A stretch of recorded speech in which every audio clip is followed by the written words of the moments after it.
have to say, I picked something out of there. Because when I was a teacher, I taught reading comprehension to high school kids.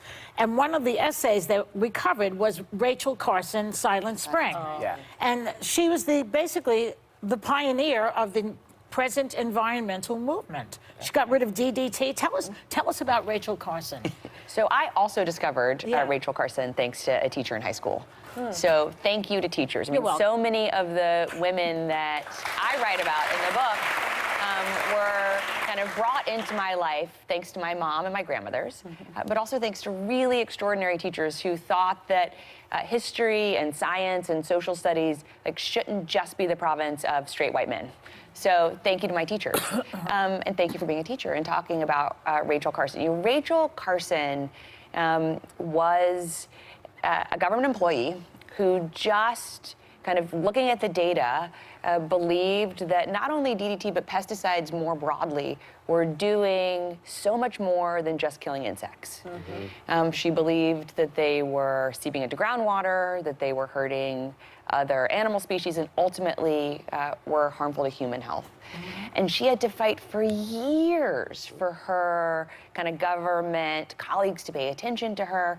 And she finally believed that this was so important, it couldn't just be a report, it had to be told to the public. And she wrote this seminal book, more than 50 years ago, Silent Spring. And that was so catalytic to the environmental movement here in the United States, and I think is still really kind of the gold standard of public advocacy. And we're still fighting these forces of evil who want to pollute everything. They need to listen to women more. Yeah.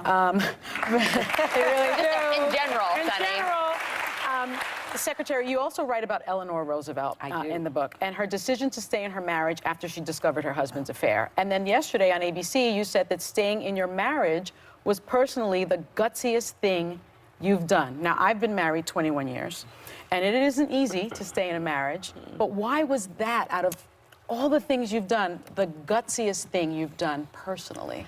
Well, look, I think everybody knows it was an incredibly painful time and experience for us, and I've lived long enough that I've had lots of friends go through similar experiences, but not on the world stage. So you'd be in a kitchen holding each other's hands, or on the telephone listening to your friend cry and trying to figure out what's the right thing to do. And there's no one answer. No. For some people that I've known, the right thing was take your kids and go. Clean out your bank accounts, don't look back. For other people, get into a negotiation and figure out whether you want to stay.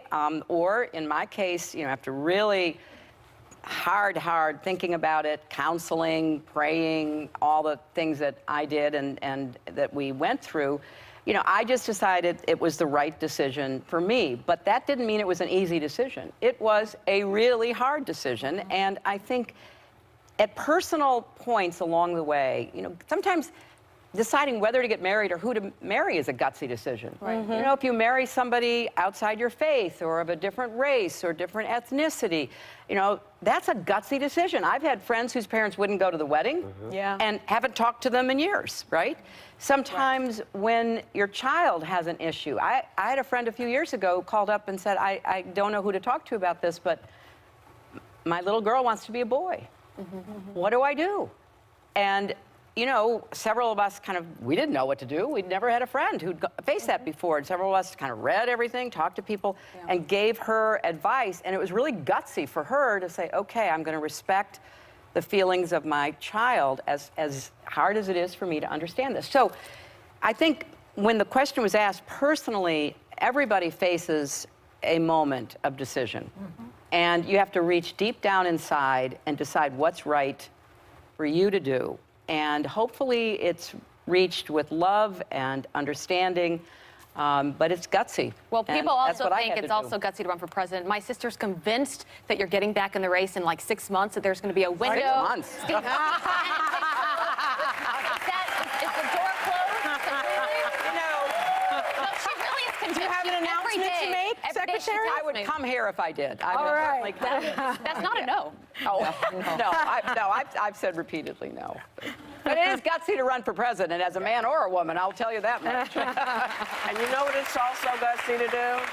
It's also gutsy to allow people to have their opinions about your personal life. Yeah. Because everyone from the beginning of all of that had something to say. And you were gracious with every one of them. And that I thought was gutsy. It's more nervy than gutsy. Well, no, I think it's, you know, when you're running for president and people are judging you on old baggage that they know nothing about. Yeah, I know. Yep. I just think that's gutsy, and so thank you. And thank you to Hillary and Chelsea Clinton, members of the audience. You know what I'm getting ready to tell you. You get a copy of the book.